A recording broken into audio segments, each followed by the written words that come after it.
Olá, irmãos, boa tarde. Eu gostaria de compartilhar com os irmãos algo que Deus colocou em nossos corações, da parte de Deus. No caso, a gente queria falar um pouco sobre os princípios de revelação na palavra. Na verdade, por esses dias nós temos sido meio que, vamos dizer, despertados pelo Senhor, de estar falando um pouco sobre alguns princípios, sobre os princípios elementares da palavra, como mesmo a palavra diz, são princípios, né? Então a gente tem que, eu vejo, a gente escuta muitas coisas, ouve-se muitas coisas, muitos canais falando sobre, na YouTube, na internet, falando sobre a palavra de Deus, muitas visões, muitas palavras, né? E nesses dias a gente se sentiu compelido pelo Espírito para estar compartilhando algo que nós aprendemos com os irmãos, a fim de que, com o propósito de edificar, de trazer crescimento, entendimento, conhecimento por meio da revelação, porque todo conhecimento da palavra de Deus ele é adquirido por revelação, né? Então a gente precisa ter a palavra revelada no nosso coração, porque aí sim haverá transformação, haverá mudança, haverá regeneração. Aí a palavra quando ela é revelada no nosso espírito, aí sim é o primeiro passo para que ocorra uma mudança verdadeira de atitude e de comportamento. Porque nós vamos ver nessas aulas aqui princípios elementares, essenciais da palavra do Eterno de Deus, amém? Eu queria falar então um pouco sobre essas aulas, assim, a gente vai fazer em forma de videoaulas. Eu pretendo fazer vídeos curtos, assim, no máximo 20 minutos, 25, estourando meia hora. Para mim isso é curto, né? Para muitos é muito, é longo, né? Mas haja vista que Paulo pregou por longas horas. A Bíblia vai falar lá em Atos que ele pregou por mais de 6, 7, 8 horas, eu não recordo agora o tempo, mas pregou por muitas horas, a ponto de um rapaz chamado Eutico cair da janela e quebrar o pescoço, mas ali ele cochilou, dormiu. A pregação é extensa, né? E aí ele caiu após horas de ouvir Paulo pregar e quebrou o pescoço, mas o Senhor é maravilhoso. Paulo foi lá, orou e ele foi curado, restaurado e sarado. Mas enfim, é isso. Eu queria falar um pouco, irmãos, da introdução, falar um pouco sobre, fazer uma introdução breve, tá? Sobre o que nós vamos estar compartilhando por esses dias aí, se assim Deus permitir, né? Então, em forma de aula, nós vamos falar sobre o princípio da revelação na palavra. E dentro disso, irmão, é muito importante nós entendermos o porquê da necessidade de nós sabermos diferenciar, não é? Alma e espírito. Por que nós precisamos saber a diferença entre alma e espírito? Por quê? Entre alma e o espírito. Há uma diferença, para muitos são a mesma coisa, mas não. A palavra deixa bem claro que há uma diferença entre a alma e o espírito. Nós cremos que todo homem, a Bíblia vai dizer isso, e eu vou aqui, se eu não citar todos os versículos, meus irmãos, eu vou tentar deixar na descrição do vídeo as passagens para que você possa conferir, examinar, né, as escrituras que vai ser falado aqui, para que você de repente não pense que nós estamos sendo levianos ou não queremos, ou estamos falando coisas de nós mesmos, da nossa mente, do nosso achismo, tá? Então eu vou tentar deixar os versículos aí na descrição e para cooperar, para que nós possamos examinar as escrituras, tá bem? E reter tudo aquilo que é bom. A Bíblia vai dizer para nós, vai nos ensinar que todo homem é espírito, alma e corpo. Lá em 1 Tessalonicenses 5:23 diz assim: o mesmo Deus de paz vos santifique em tudo, e o vosso espírito, alma e corpo, deixa eu olhar um pouquinho o óculos, sejam conservados íntegros e irrepreensíveis na vinda do nosso Senhor Jesus Cristo. O espírito e a alma, de acordo com esse texto, não são a mesma coisa. A palavra de Deus nunca vai usar duas palavras para designar a mesma coisa. Em Hebreus 4:12, um outro texto, por exemplo, diz que a palavra de Deus ela é viva, eficaz e penetra até o ponto de dividir alma e espírito. E, portanto, irmãos, alma e espírito não são a mesma coisa. É absolutamente importante para a vida cristã nós sabermos que a diferença entre a alma e o espírito. E é importante, é muito importante isso. A Bíblia fala em João 4:24, porque Deus é espírito. Lá, se você abrir a sua Bíblia lá em João 4:24, vai dizer, porque Deus é espírito. Então, para que nós possamos ter contato com esse Deus que é espírito, para que nós possamos ter contato com a matéria, nós precisamos ser matéria. Amém? Do mesmo modo, para que possamos ter contato com Deus, que é espírito, precisamos ser um espírito. É por isso, é por meio do nosso espírito, né, do espírito humano, que entramos em contato com Deus. Se falharmos em discernir o nosso próprio espírito, a nossa comunhão com Deus será consequentemente afetada. Amém? Outra coisa, o novo nascimento é algo que ocorre inteiramente no nosso espírito. Lá em João 3, o Evangelho de João 3, capítulo 6, diz assim, Bíblia, né? João 3,6: o que é nascido da carne é carne, e o que é nascido do espírito é espírito. Todo aquele que é nascido de novo é espírito. Todo que é nascido de novo é espírito.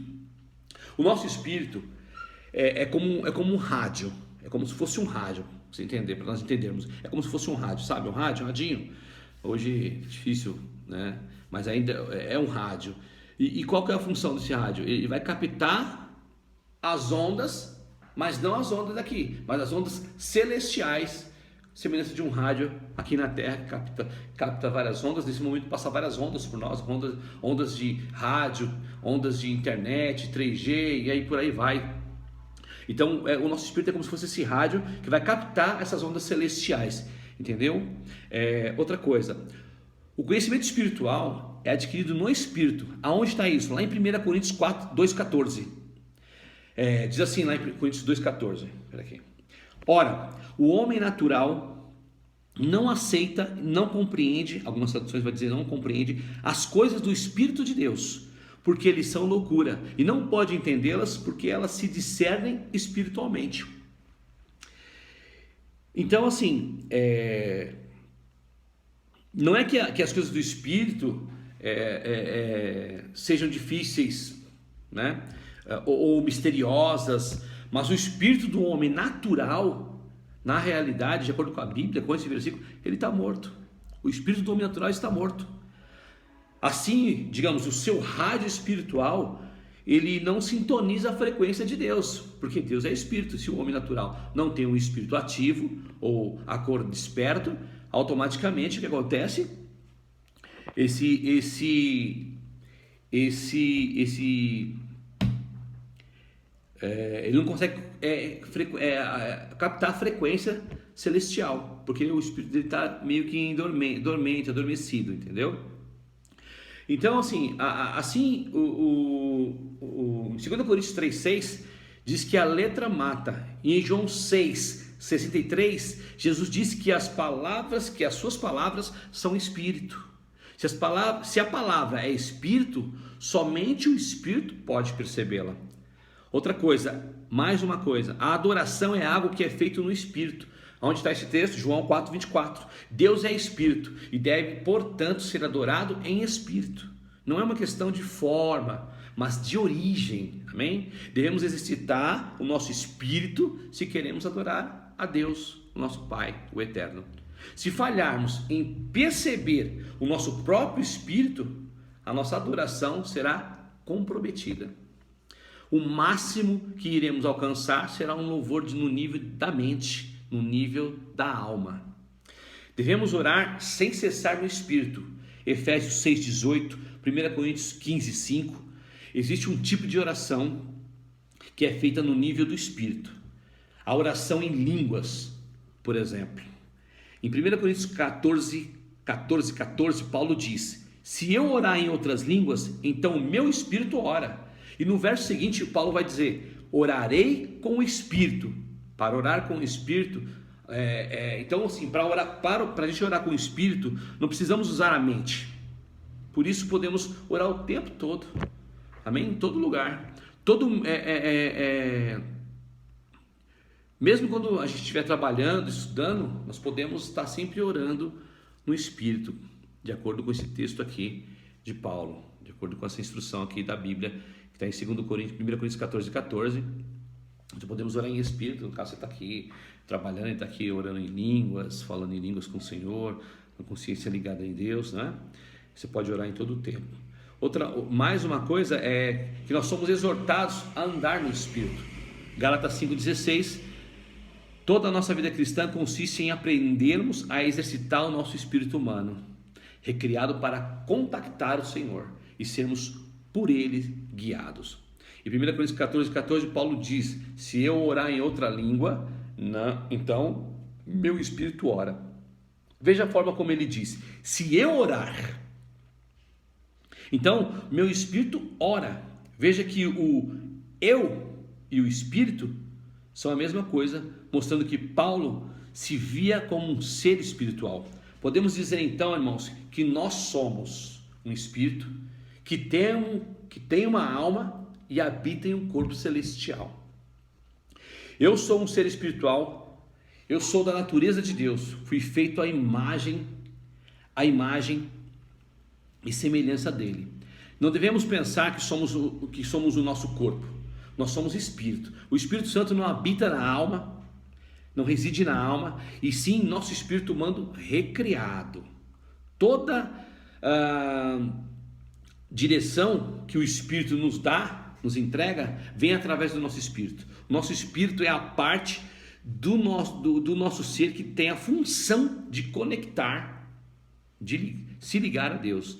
O espírito é como um rádio, como já foi falado aqui, e que tem a capacidade de sintonizar as ondas que vêm do trono de Deus, do trono celestial. Então, mais uma vez, falhar em discernir o próprio espírito pode ser extremamente prejudicial para um padrão de vida vitoriosa. A nossa vida cristã, amados, em última análise, consiste em sermos guiados pelo Espírito. Se eu não consigo ouvir o Espírito Santo, o que o Espírito Santo está dizendo, como eu posso ser guiado por ele? Não é? Primeiro eu preciso ouvir, para depois ser direcionado ou me direcionar, né, a essa voz do Espírito. Esse é o centro da vida cristã. Grava bem essa palavra. Esse é o centro da vida cristã. Deus habita em nós, na pessoa do Espírito Santo, nos moldando, trabalhando em nós e nos guiando a toda verdade. Amém? Mais uma coisa importante aqui, mais algo importante. Servimos a Deus no Espírito. Romanos 1:9. A maneira de servirmos a Deus é exercitando o nosso espírito. O Espírito Santo, já disse alguém, é como se fosse um músculo mesmo. Quando você vai para uma academia, você treina ali, você começa a exercitar, fazer ali uma academia, uma musculação, né? E aí você entra de um jeito e quando você sai, você sente que acabou de fazer exercício, sente que está inchado, tá aumentado, e você vai treinando e aquilo vai crescendo, e você vai aumentando os seus músculos, fortalecendo os seus tendões. Então, o Espírito Santo da mesma maneira precisa ser exercitado. Somente por meio do nosso Espírito nós podemos conhecer o coração de Deus e servi-lo fazendo a vontade dele, do Pai. Em João 16:13 diz que o Espírito da verdade nos guiará a toda verdade. João 16:13. Esse versículo é tremendo. O Espírito da verdade nos guiará a toda verdade. como o Espírito nos guia a toda a verdade? Aí surge a pergunta, né? Como que o Espírito nos guia ou nos guiará a toda a verdade? Como? Falando conosco. Através do quê? Através do nosso espírito recriado. Amém? Então, como nós podemos perceber, o nosso mas, claro, a gente surge várias perguntas, né, irmão? Quando a gente medita na palavra de Deus e vem questões, surgem dúvidas, surgem perguntas, e uma delas é: como podemos perceber o nosso espírito, não é? Como que podemos perceber o nosso espírito? Surge essa pergunta. Então, assim, o nosso espírito muitas vezes é chamado de coração na Bíblia. É bom, isso é importante. Muitas das vezes a Bíblia vai chamar o nosso espírito de coração. A própria Bíblia vai colocar ali o nome, o termo coração, se referindo ao nosso espírito. Então é comum a Bíblia chamar muitas vezes o nosso espírito de coração. Em Romanos 2, 28 e 29, lemos que não é judeu quem é o exteriormente, nem é circuncisão a que é somente na carne. Porém, judeu é aquele que o é interiormente. Nem é circuncisão a que é somente na carne.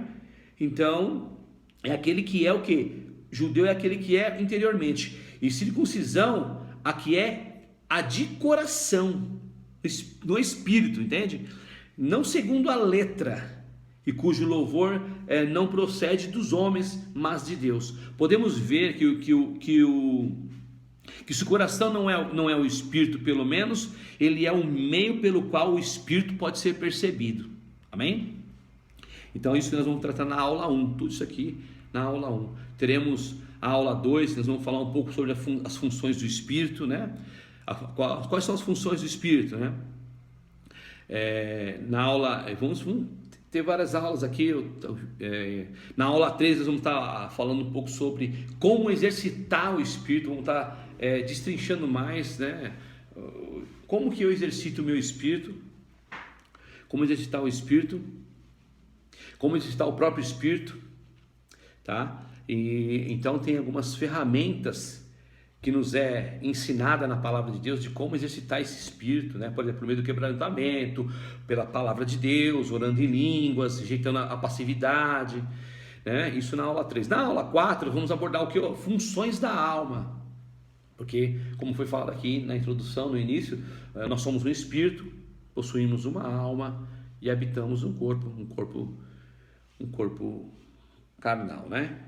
Então, a alma também, a gente vai falar um pouco sobre funções da alma, na verdade, que é importante.